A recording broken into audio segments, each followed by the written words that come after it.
Boa noite, para começar. Prazer muito grande para mim estar aqui. Eu já há mais de 20 anos, desde que minha primeira esposa fugiu com outro, eu tenho dedicado ao estudo da natureza como referência para melhorar relações. Relações de trabalho, relações familiares, relações íntimas, inclusive a minha.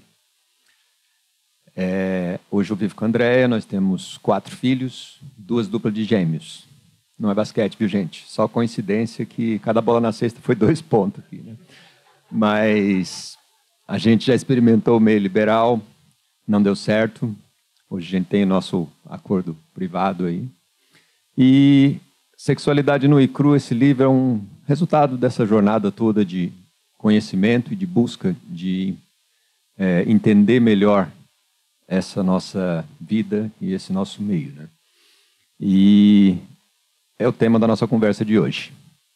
E para começar, eu queria falar um pouco de pornografia.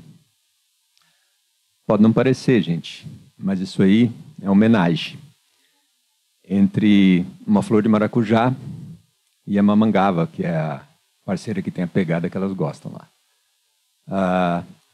A mamangava chega, força a barra ali para pegar o néctar, a haste masculina vai, encosta nas costas dela e libera o pólen, que é o esperma floral.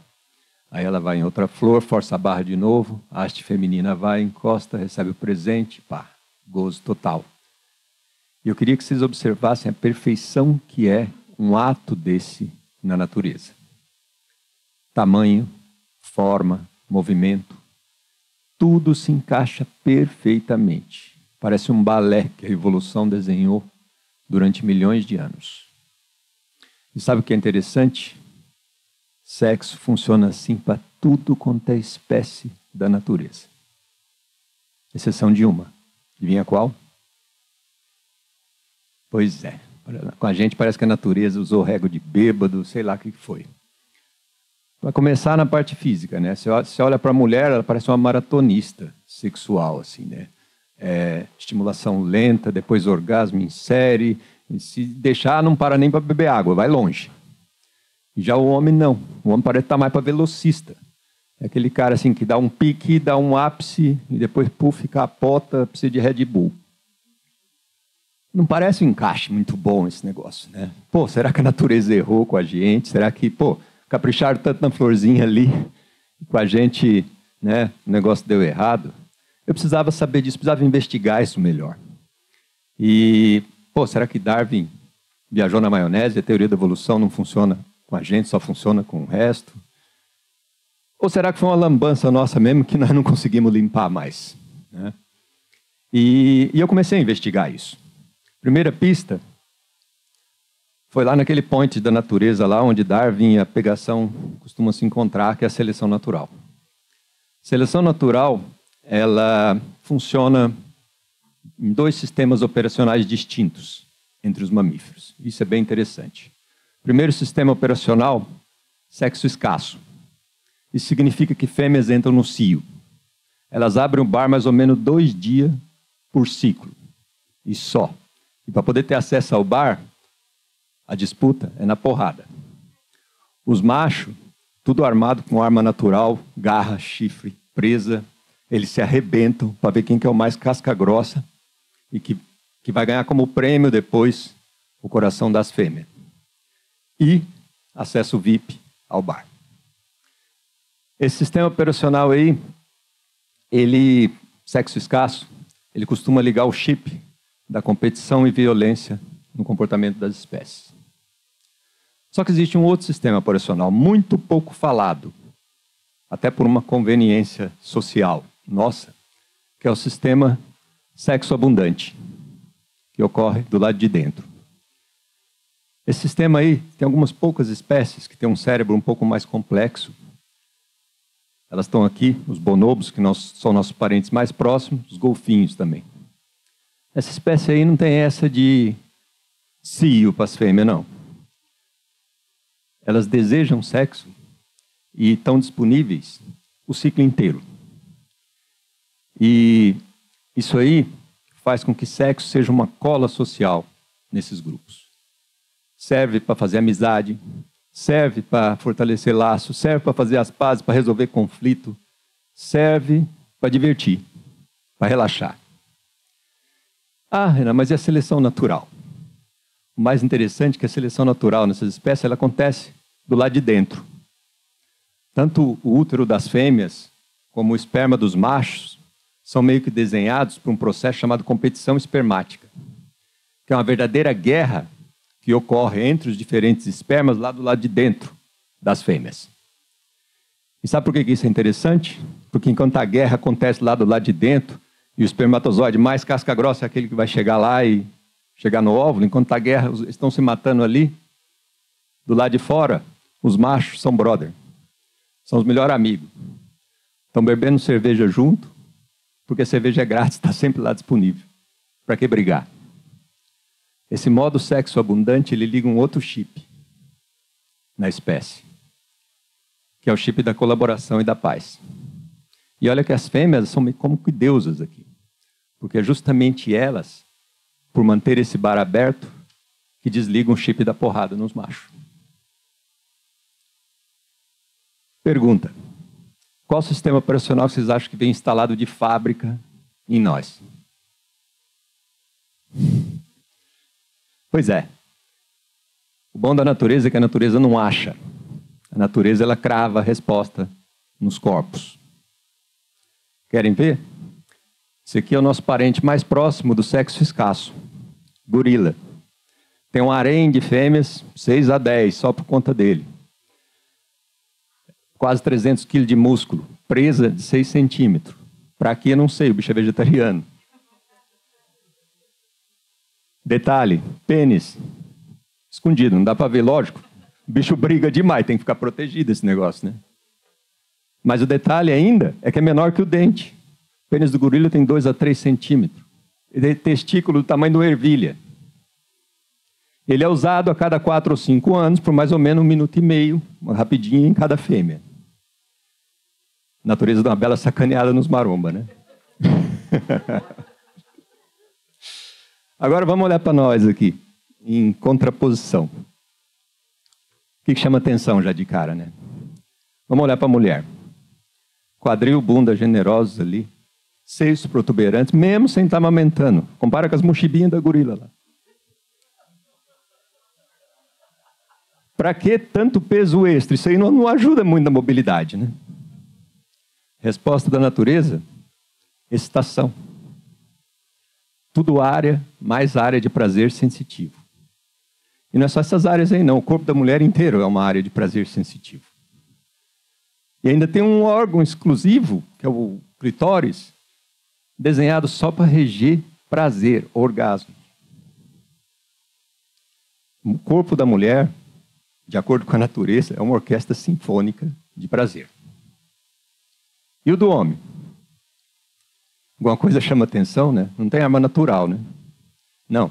Tem um pênis gigante, para os padrões primatas, exposto na vitrine em destaque. E com 2 mochilas térmicas ali, que mantém o estoque fresquinho, prontinho para ser entregue qualquer hora.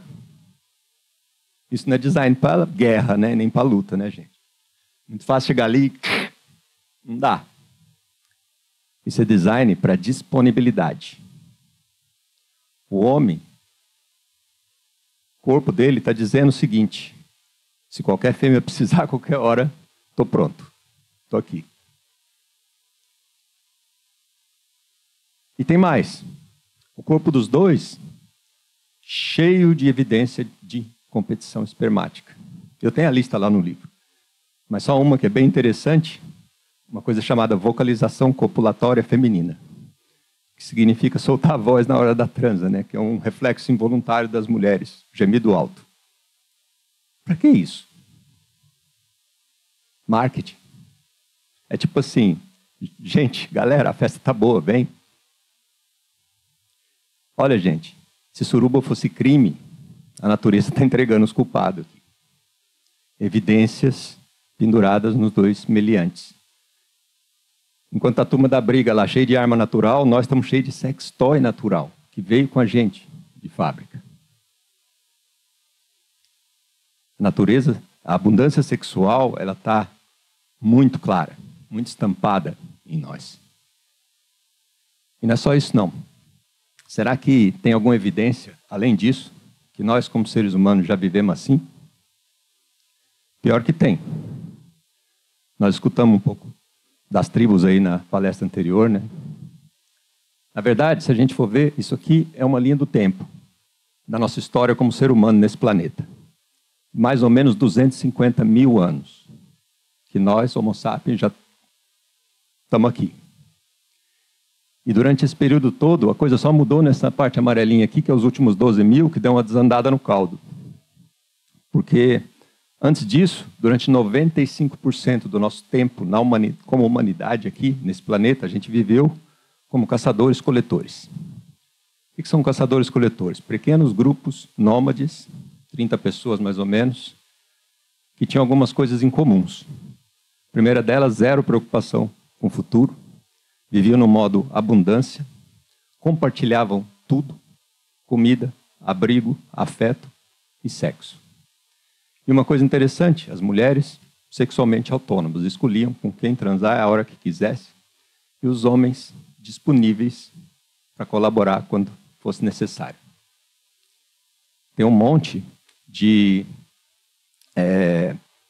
estudos e relatos antropológicos e ecológicos que descrevem isso. Mas tem também as cartas, né? As cartas dos jesuítas que falaram aí, as cartas dos colonizadores que chegavam nas terras novas, não só no Brasil, mas no mundo inteiro. Chegavam e ficavam horrorizados, mandando carta lá para a Europa, falando de orgias selvagens e promiscuidade dos nativos. Vocês pensam que isso acabou? Acabou não. Esses pontinhos amarelos aí são inúmeros povos no mundo que hoje continuam com essas mesmas práticas. Desde os Mosul na China, os Himba na Namíbia, os Hadza na Tanzânia, Pirahã na Amazônia, Axé no Paraguai. E aí vai, tem uma lista. Essa turma toda aí, as mulheres continuam sexualmente autônomas, escolhendo com quem transar e a hora que quiser. A própria sociedade, a própria família estimula isso desde a puberdade, porque a mulher escolhe e transe com quem quiser, com quanto mais quiser. Ninguém liga para a exclusividade. Ninguém liga para a paternidade nessa galera aí. Eles olharam para nós, civilização, pensaram assim, esse povo aí é tudo louco. Nós vamos continuar fazendo o nosso jeitinho aqui, que é bem melhor. Então, gente, são nossos corpos, são os nossos ancestrais, são nossos irmãos contemporâneos. É muita evidência. A natureza não errou. Ela não erra nunca. É nós que fizemos a lambança. E como que nós fizemos essa lambança? Então eu vou passar rapidamente aqui na história dessa lambança. Que é essa parte amarelinha aí, os últimos 12 mil anos mais ou menos. Tudo começou quando nosso cérebro desenvolveu um pouco demais, né? E começou a imaginar desgraça. Ah, meu Deus do céu, vai faltar comida. Surgiu pela primeira vez na humanidade o que a gente chama de medo da escassez.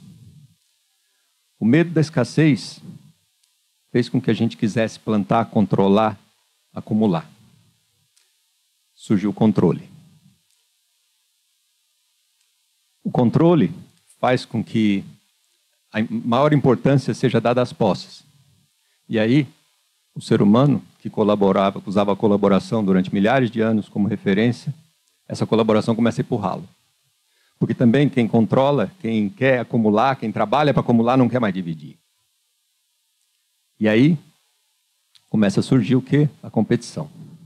Competição por posses. Quem conquista mais, quem protege mais, quem defende mais, vai se tornando mais importante. O mundo competitivo. A mulher ela tem que gestar e amamentar. Gestar e amamentar são atividades 100% colaborativas. No mundo competitivo, elas não agregam nada. Ou seja, mulher perde valor. Então, desde então, quando o mundo foi ficando competitivo, a mulher foi perdendo valor. E para tentar manter a sua relevância, a mulher restringiu o sexo. Que também foi citado aqui. A mulher começou a usar o sexo como um meio, uma moeda de troca. Troca por proteção, troca por acesso a bens, troca por comida. E isso aí reforçou ainda mais a ideia de que a mulher virou uma posse daquele bom competidor. E esse bom competidor, ele também morre, né? E o inimigo está lá cobiçando as propriedades e as mulheres dele. Como fazer para proteger isso depois que esse cara morre? Ah, veio uma ideia fantástica. Um filho que tem meu sangue, ele vai ser tão casca-grossa como eu e ele vai proteger isso aqui depois que eu morrer. Como garantir que o sangue é meu? Controle absoluto da mulher. Fidelidade forçada. Aí vem título de propriedade, que é o matrimônio. Aí vem caça às bruxas, fiscalização da igreja, tudo que a gente conhece. Tudo isso aí foi consolidando ao longo de milênios o que a gente chama hoje de patriarcado. Então vale reforçar aqui, gente, que patriarcado não é uma conspiração maligna de homens que surgiu para controlar as mulheres. Longe disso. Patriarcado é uma pontinha do iceberg. É uma consequência de uma lógica econômica criada por ambos, homens e mulheres, para proteger a gente da falta, para fazer a gente competir melhor e garantir um futuro melhor. Está vendo como essa fala final minha aí soa tão bonita para o nosso mundo hoje? Engraçado, né? Sabe por que soa bonita? Porque essa lógica econômica não mudou absolutamente nada em 10 mil anos. Aliás, ela mudou. A única coisa que mudou foram os tipos de bens e os meios para alcançar esses bens. O resto é a mesma coisa. E o pior é que essa lógica está no coração de todos nós. É o que eu chamo de cultura paranoica. A cultura paranoica, ela direciona os nossos julgamentos, os nossos preconceitos, os nossos desejos, os nossos sonhos. Tudo vem dela. E isso transforma a sexualidade em um problema ou um drama para muitos e uma tragédia para outros. Então, assim, é triste a gente olhar isso, mas eu acho que a gente precisa olhar um pouco para o que está dentro de nós. Só que tem esperança, viu, gente? A cultura, ela nos deu tijolinhos, mas cada um de nós construiu a nossa própria prisão. E essa prisão, lá dentro dela, está a nossa natureza original. E a nossa natureza original, ela não se conforma muito tempo. Ela é muito forte. Ela começa a se manifestar. E ela se manifesta através do instinto. O instinto é que nem água. Qualquer rachadurazinha, ele vai vazar. E ele vaza nos desejos proibidos que povoam nossas mentes aí. O instinto vaza na pornografia que povoa as madrugadas monogâmicas aí. Ele vaza nos casos extraconjugais que povoam os quartos de motéis por aí. Ele vaza nas tentativas cada vez mais comuns das pessoas viverem relações mais livres, mais abertas, não monogâmicas. Tudo isso é nosso instinto clamando por espaço. Só que o instinto sozinho, ele é facilmente massacrado de novo pela cultura paranoica. Ela vem com julgamentos pesados, com culpa, com medo, com ódio em cima de novo. E aí, todos esses vazamentos podem facilmente se converter em novos traumas para todos nós. Por isso o instinto precisa de ajuda. Ajuda de quem? Ajuda da consciência. E para isso que eu estou tentando mostrar essas informações aqui. Porque consciência significa muito a gente entender quem somos. A gente conseguir enxergar um pouco melhor a nossa natureza original. A gente conseguir acolher um pouco melhor essa natureza nossa. a gente conseguir entender por que a cultura nos programou para o medo. E que efeitos que isso causa em nós. Tudo isso aí é parte dessa caminhada de consciência. E quanto mais a gente trabalhar isso em nós, mais, aos poucos, a gente vai conseguindo estabelecer um diálogo honesto com a gente mesmo ou com o outro. E quando a gente estabelece esse diálogo honesto, aí sim, nós vamos começar a acolher nossos desejos. Nós vamos começar a entender o drama das relações sem julgamento. Nós vamos começar a ter experiências que vão agregar, que vão acrescentar. Nada disso é fácil, é detox de muita paranoia. Mas o autoconhecimento e o amor podem nos levar, e não interessa se é monogâmico ou não monogâmico. Essa consciência pode nos levar a encontrar uma sexualidade mais de acordo com aquela natureza original. Mais de acordo com a nossa essência, mais plena. A abundância sexual fez com que nós nos tornássemos a espécie mais empática, amorosa e colaborativa desse planeta. Também é mais inteligente.